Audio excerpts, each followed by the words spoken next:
Welcome back in, everybody. We're joined by our friend Tomi Lahren of OutKick, and Tomi Lahren is fearless, and you know her from Fox News and from being all over the conservative commentary sphere for many years now. Tomi, great to have you on the show. Thanks for coming back.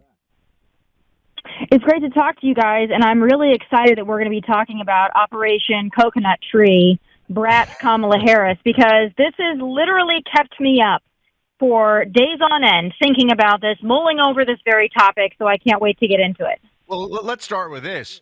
Are you concerned about what we're able to do with Kamala Harris now as the nominee, or are you looking forward to Trump being able to dismantle this last-minute change-up for the Democrats? No, I'm very concerned, and I wish that I could just sit here with you and tell you I'm so confident that Donald Trump's going to run away with this, that he's going to win New York and he's going to win New Jersey, and this is going to be some kind of a landslide. But I don't underestimate Democrats ever. I don't underestimate their capabilities to electioneer, which is going to be a big part of this. But also, they're so excited and energized right now, and they have such a short window that we actually get to explore everything of Kamala Harris. And they designed it that way. They didn't want us to have months and months on end for Oppo research or to really analyze her record. They wanted it to be a good maybe 90 days of excitement about Kamala and then just rush us to the finish line in early voting. So I'm very concerned, and I can't lie about it. All right, so let's dive into this question. You're young. You've been married a couple of years now. Kamala Harris gets her start. So I want to start with this question.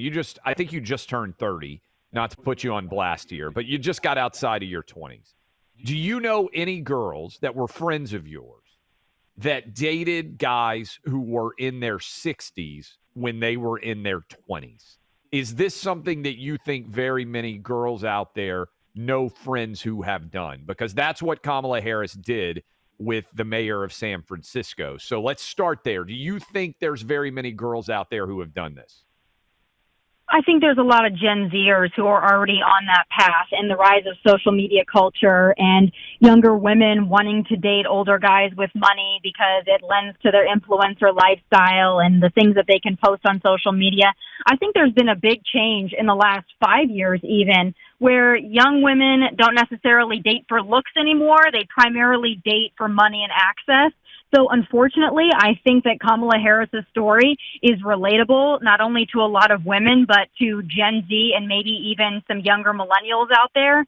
I'm a little concerned that people aren't going to clutch their pearls over it, that they're going to look at it and they're going to identify with it. And that is going to be a vulnerability. Even though it pains me to say it, Clay, I do think it's a vulnerability. I totally agree with Tomi. So I just want to say you and Buck are on the side here. My argument, and I just want to, because I do think this is important, and I wanted to get your take. My argument is we heard for 8 years Trump allegedly slept with a porn star, and it got treated as if it was somehow a major aspect of Trump's character and whether or not he was fit for the office of president. Kamala Harris starting her career and getting a job because she slept with a powerful guy, mayor of San Francisco, that's 30 years older than her, to me is a story that isn't that well known. And it actually does go, if you're going to use the Trump argument, to her character. But you're saying you would lay off of that, not even worry about that, and focus on other things if you were given advice. I just wonder who you're trying to attract with discussing it, because I think people that are Republican and Trump supporters, they're like, all right, let's get it on the table. Let's go tit for tat here. But if you're trying to bring in suburban women who might be on the fence because they think Democrats are destroying America and destroying their schools for their children, if you're trying to attract them, I fear that the shots at Kamala, even though I love them, calling her dumb as rocks or laughing, cackling Kamala, I think those are funny, but I'm already going to vote for Donald Trump. I'm thinking about some of my friends who are in their late 30s, early 40s, who are right on the fence right now. And I'm worried that too many shots at Kamala about insulting, her sex life or even her gender or race, I'm just worried it's going to turn them off. It makes Trump supporters excited and energized, but if we're looking to bring in independence into the fold, I'm not sure how helpful it is. Well, Tomi, I'm sure you remember the movie Old School. I feel a little bit like James Carville when he's supposed to debate Frank the Tank, and he just has to say, That was perfect. I totally agree. Clay and I have been going back and forth on this all week. I totally agree with your sense of where the attacks on Kamala could actually backfire. I think that, and also it's funny, Clay. I told him in New York City, a 20-year age difference. If someone's in their 20s, they're dating somebody in their 40s or 50s. That's just like Friday night at a nice restaurant. Like that's not even that. No one even thinks twice about this. It's a little different, I think, in Tennessee than it is in San Francisco, New York, LA, etc. But beyond that, okay. So let's just assume for a second we'll put aside the personal history attacks on Kamala. What do you think is the most effective line of attack to win over those crucial last 1% of voters nationally based on the policy side of things? Like, where do you think it's the border? Do you think it's the economy? Like, where do you go after Kamala to win those who are winnable still? Remind people that she is a California radical. I think that's the best way to go about it because people need to be concerned with that. They need to look at what her record was before, and I'm not talking about they're trying to highlight that she was this badass prosecutor, which is a joke. But let's talk about the fact that she's a California radical. Let's talk about the fact that she wanted to abolish ICE, that she wants to take your guns away, that she believes in Medicare for all, that she was also signed on to the Green New Deal. Remind people of that, and people won't like it. So I think labeling her what she is, an out-of-touch California liberal who's never mingled with the working class in her life, remind people of that, and I think that's the best strategy. Tommy, what do you think about the VP choice? We were talking earlier, there's talk that Shapiro, the governor of Pennsylvania, is going to be the pick. If you look at the gambling markets right now, Mark Kelly and Shapiro, Mark Kelly, the senator from Arizona, are right at the top. Does Kamala Harris's VP pick matter very much in your mind in the trajectory of this race? Yeah, 1,000,000%. Because if she picks somebody that presents as working class, middle America, I really worry that we're in trouble. And I know I like J.D. Vance. I think he's a great guy. I think he's a great leader for the MAGA movement. But I was concerned about J.D. Vance not being able to pull in new people. And now my concern, since it looks like Kamala is going to be the nominee, I'm even more concerned about that. Because if she picks somebody that's, similar to J.D. Vance, at least geographically, I think we're in for, a real hard time because Kamala represents more woke, more leftist, and then if she picks a VP that presents more middle class, then we've got on our side, we've got Donald Trump and J.D. Vance who are essentially going after the exact same voting bloc and not bringing anybody new in. I worry that this is going to be a blind spot. The abortion issue is going to be a blind spot. So, the whole calculation has changed now that we're dealing with Kamala and not Joe, which I warned that it would. So that's why this is also frustrating. Clay, I know that you were on the same page as me that they were going to swap Joe out, but we spent so much time, so much effort, so much money talking about old Joe, and now we don't have old Joe anymore. Well, this is kind of a bummer. Tommy's kind of bumming me out right now. Let me ask you this, Tommy. You just mentioned abortion. It seems clear that the democracy argument at least is going to be harder to make now based on how Kamala Harris herself has ascended to the nomination. Not that they can't make it, just that it's tougher. Kamala is going to go in all in, I think, on abortion.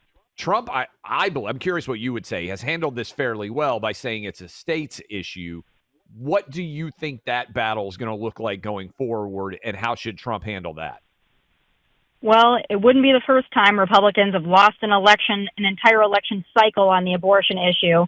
So I'm concerned, and I'm not so much concerned about Donald Trump because I think that he's been able to neutralize that argument really well, especially during the debate against Joe Biden, making it very clear he doesn't support a national or federal abortion ban. But again, I go back to J.D. Vance, and I'm a little concerned because they're already playing the clips of him calling, basically women childless cat ladies. That's going to come back to bite J.D. Vance and Donald Trump. And then his extreme abortion comments are going to come back to bite him. So unless he articulates very clearly that he doesn't support a national abortion ban, the Democrats are going to be able to run on it. That's all they have. But unfortunately, that will be a winning issue for them if we don't really get our act together on this side and make it clear. Tomi Lahren, everybody. Tommy, where can folks go to watch your show? OutKick.com. Tomi Lahren is Fearless, of course, on YouTube as well, all of our social media. You guys know our OutKick brand, obviously, from Clay. So we're just keeping the dream alive, even though I was kind of a killjoy today. I got to be honest with the people. All right, no, we appreciate She, it. by the way, Buck, is killing it with her show. If people haven't seen it, and if you, let me just say this, Tommy, because I think this is important. If people have grandkids or kids that are younger and feel like they're not being talked to, you're talking to people in their 20s and 30s on a regular basis that might otherwise not get reached by traditional media. Yeah, and we're also explaining to the older folks what brat summer is, an important I thing, don't know because that. you're going to hear a lot of it. You're going to hear a lot of these Gen Z terms, so I'm going to do my Wait. best to break it down. What? Okay, may I ask, or can you explain it on radio, or is that a no-go? You guys haven't heard that they're branding Kamala as brat now? I know, but I don't know what brat summer is. I've seen the headlines, Oh, but I don't know what it means. Let the young What lady is it? tell us. What Yes. is going on? Tell Okay, the old let me men here. explain What it. is Brat Summer? So it comes from the Charlie XCX album that's titled Brat. And so that was kind of the way it started. But brat, by their estimation, is somebody who's kind of messy, likes to party, sometimes says dumb things. But it's cool now to be brat. And Charlie XCX tweeted out, Kamala is brat. Kamala HQ Twitter has branded herself with the same headline, with the same green, with the brat. So they're going full in on brat, and they're going to be able to pick up a lot of Gen Zers who weren't excited about Joe Biden. This is another blind spot for the Republican Party, so we got to pay attention, unfortunately, to brat.